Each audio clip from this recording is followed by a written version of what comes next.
yang disampaikan oleh Brigadir Jenderal Ahmad Nur Wahid bagi saya luar biasa.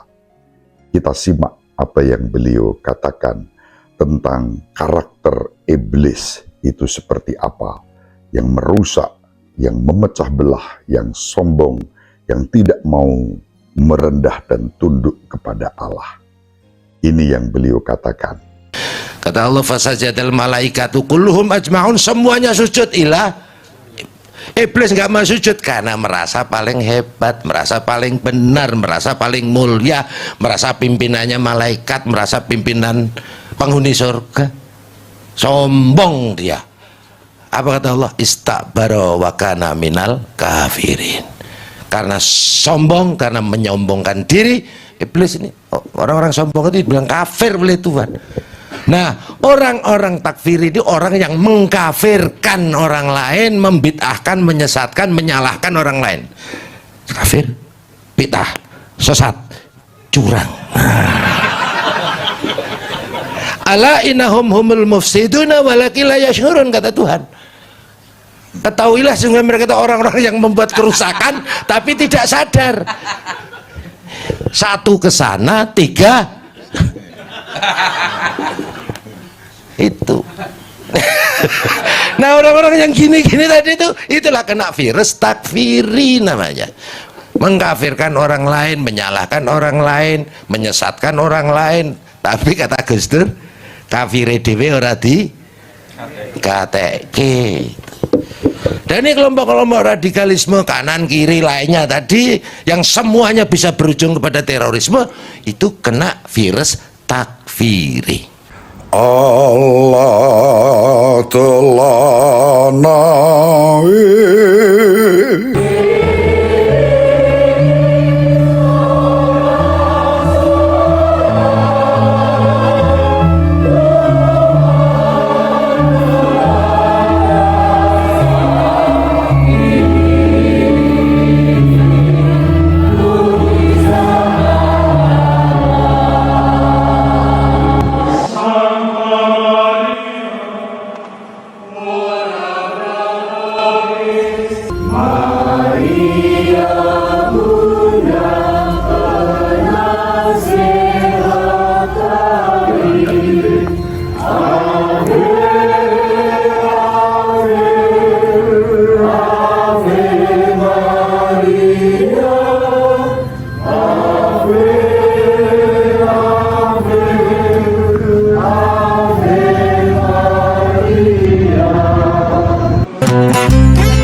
In nomine Patris et Filii et Spiritus Sancti. Amen. Dominus vobiscum. Sahabat peradaban kasih ekologis yang terkasih, selamat berjumpa dalam renungan harian bersama saya Romo Alawis Budi Purnomo PR melalui channel ini. Semoga panjenengan selalu sehat, tetap semangat tanpa sambat, dan selalu bahagia, kebahagiaan yang bersumber dari Tuhan Allah kita. Mari kita awali perjumpaan kita dengan bersatu di dalam doa. Allah Bapa yang Maha Pengasih dan Penyayang, kami bersyukur kepadamu karena Putramu yang telah menjadi manusia dalam diri Yesus Kristus memberikan kekuatan kepada kami bahwa di saat-saat kami menghadapi berbagai macam tantangan, kesulitan, atau cobaan, kami telah berada di dalam naungan dan perlindungannya. Iman kami kepadanya membuat kami menjadi aman dan sejahtera.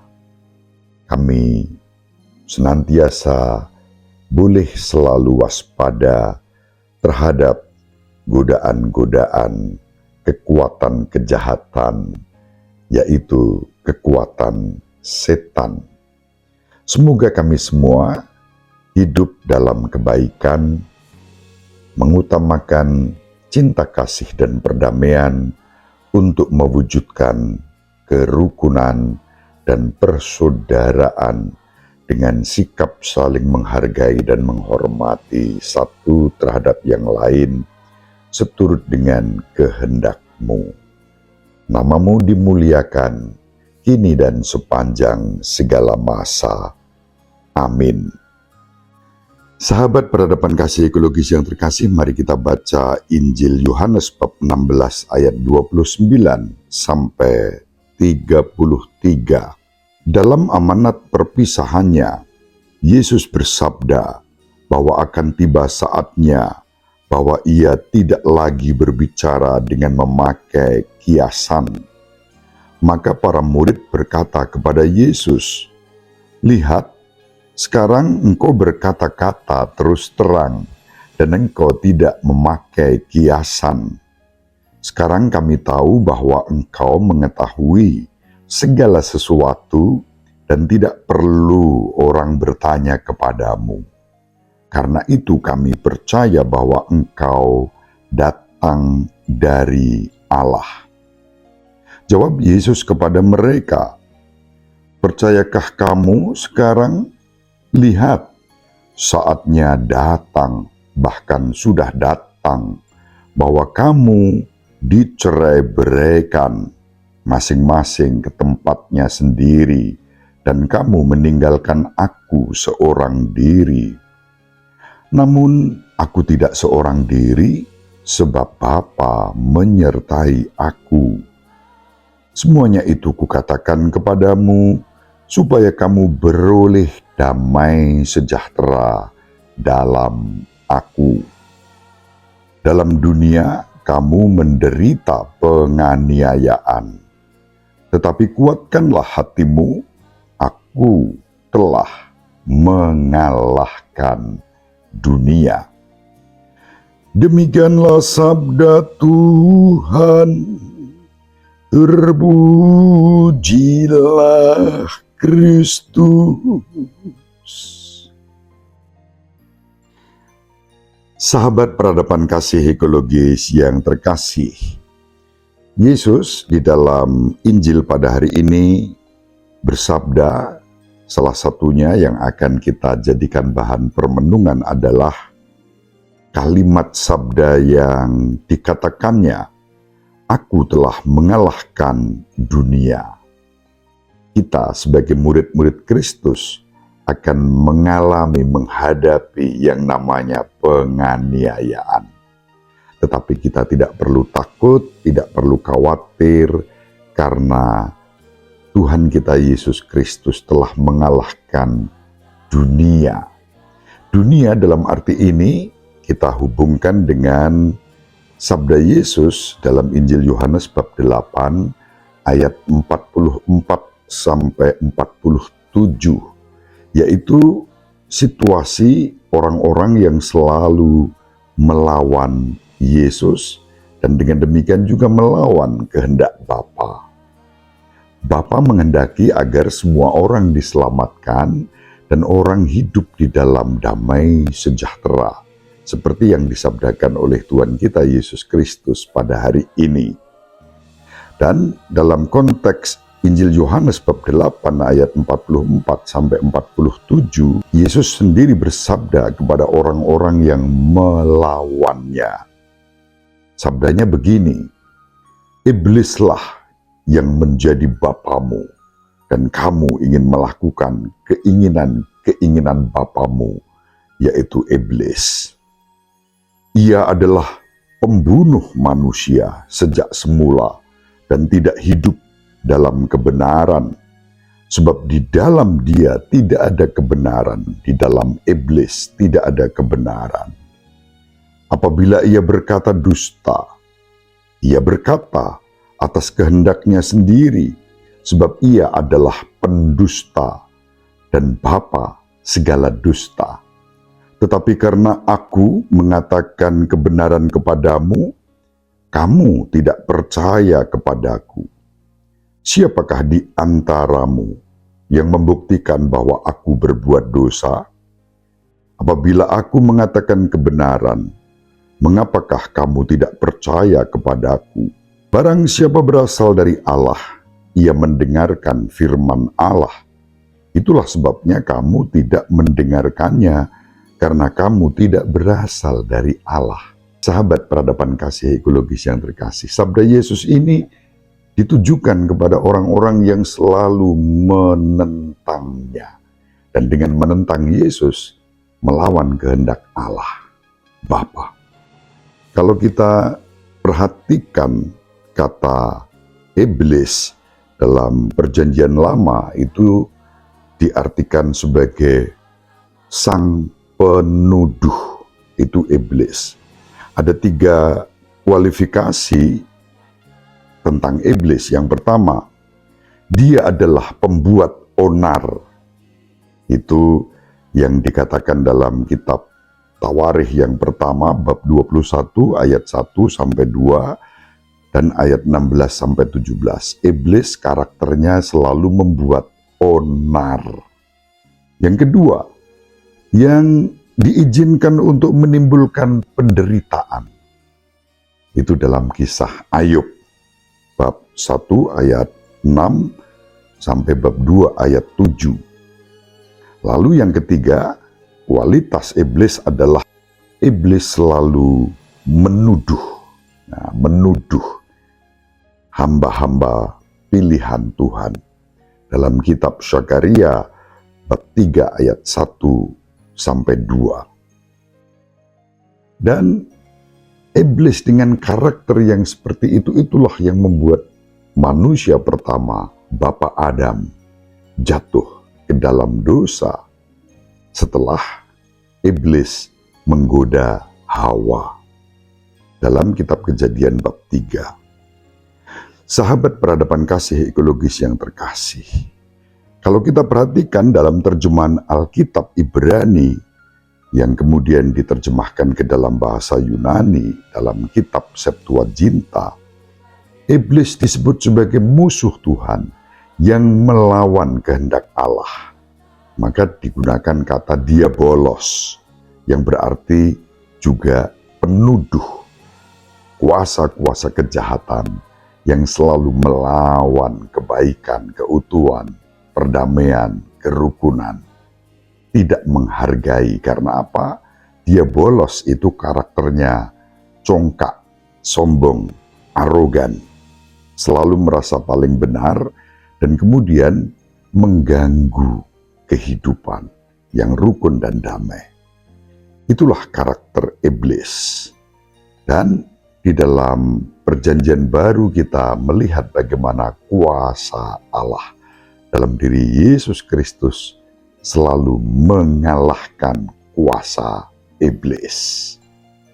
Misalnya kita baca dalam Injil Markus bab 1 ayat 12 sampai 13, lalu Injil Lukas bab 4 ayat 1 sampai 13. Di sana Yesus mengalahkan kuasa kejahatan, dan dalam seluruh sejarah keselamatan puncaknya adalah ketika Yesus mengalahkan kuasa maut melalui sengsara, wafat, dan kebangkitannya. Itulah kualitas-kualitas iblis yang kemudian dikalahkan oleh kuasa Tuhan.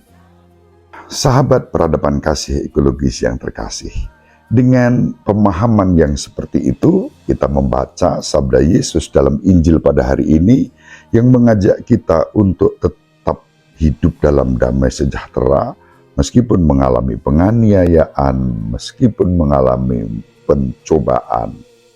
Dalam nama Yesus Kristus, kita mengalahkan semua itu. Saya teringat akan yang disampaikan oleh Brigadir Jenderal Ahmad Nur Wahid, Kepala BNPT, Badan Nasional Penanggulangan Terorisme, pada waktu kami di Pondok Pesantren Raudlatul Fatihah, Pondok Pesantren Al-Mukarram Kiai Haji Muhammad Fuad Riyadi atau akrab disapa Gus Fuad, atau juga dengan canda namun mulia disebut sebagai Sunan Pleret, karena komitmen untuk menjaga semangat kerukunan persaudaraan dalam keberagaman untuk menjaga keutuhan bangsa ini dari para perusak-perusak yang menggunakan agama untuk merusak persaudaraan, kerukunan, dan semangat kebangsaan. Yang disampaikan oleh Brigadir Jenderal Ahmad Nur Wahid bagi saya luar biasa. Kita simak apa yang beliau katakan tentang karakter iblis itu seperti apa, yang merusak, yang memecah belah, yang sombong, yang tidak mau merendah dan tunduk kepada Allah. Ini yang beliau katakan. Kata Allah, fasajadal malaikatu kulluhum ajma'un, semuanya sujud ilah iblis nggak mau sujud karena merasa paling hebat, merasa paling benar, merasa paling mulia, merasa pimpinannya malaikat, merasa pimpinan penghuni surga. Sombong dia. Apa kata Allah? Istakbara wa kana minal kafirin. Karena sombong, karena menyombongkan diri, iblis ini, orang-orang sombong itu bilang kafir oleh Tuhan. Nah, orang-orang takfir itu orang yang mengkafirkan orang lain, membid'ahkan, menyesatkan, menyalahkan orang lain. Kafir, bid'ah, sesat, curang. Ala innahum humul mufsiduna walakin la yashurun, kata Tuhan. Ketahuilah sehingga mereka itu orang-orang yang membuat kerusakan tapi tidak sadar. Satu ke sana, tiga itu. Nah, orang-orang yang gini-gini tadi itu, itulah kena virus takfiri namanya. Mengkafirkan orang lain, menyalahkan orang lain, menyesatkan orang lain. Tapi kata Gus Dur, kafire dhewe ora di kateke. Dan ini kelompok-kelompok radikalisme kanan kiri lainnya tadi yang semuanya bisa berujung kepada terorisme, itu kena virus takfiri. Sahabat peradaban kasih ekologis yang terkasih, dengan demikian kita memahami bagaimana ternyata ada kesamaan secara teologis tentang iblis dalam tradisi dan ajaran agama Islam, dan yang kita mengerti yang tadi sudah kita lihat di awal. Apa yang dikatakan oleh Brigadir Jenderal Nur Wahid dahsyat untuk saya, menjadi pembelajaran agar kita tidak terjebak di dalam kuasa-kuasa iblis dengan ciri-ciri secara sosiologis memecah belah, merusak, menuduh, membunuh. Membunuh bukan hanya secara fisik, tetapi juga membunuh karakter seseorang. Semoga kita dijauhkan dari sifat-sifat iblis yang seperti itu, sehingga kita boleh senantiasa menjadi pembawa damai sejahtera yang bersumber dari kerajaan Tuhan, lawan dari kuasa setan. Ibu Maria selalu mendoakan kita, Bapak Yusuf merestui kita dengan keheningannya. Semoga panjenengan semua sahabat peradaban kasih ekologis yang terkasih dimanapun berada, dibimbing, dilindungi, dan diberkati oleh Allah yang Maha Kuasa, Bapa dan Putra dan Roh Kudus. Amin. Terima kasih, salam sehat, tetap semangat tanpa sambat. Selalu bahagia, kebahagiaan yang bersumber dari Tuhan Allah kita. Salve, Shalom, salam sejahtera, berkah dalam. Sahabat peradaban kasih yang terkasih, sampai jumpa pada episode berikutnya. Terima kasih atas kebersamaan kita. Salam peradaban kasih ekologis, berkah dalam.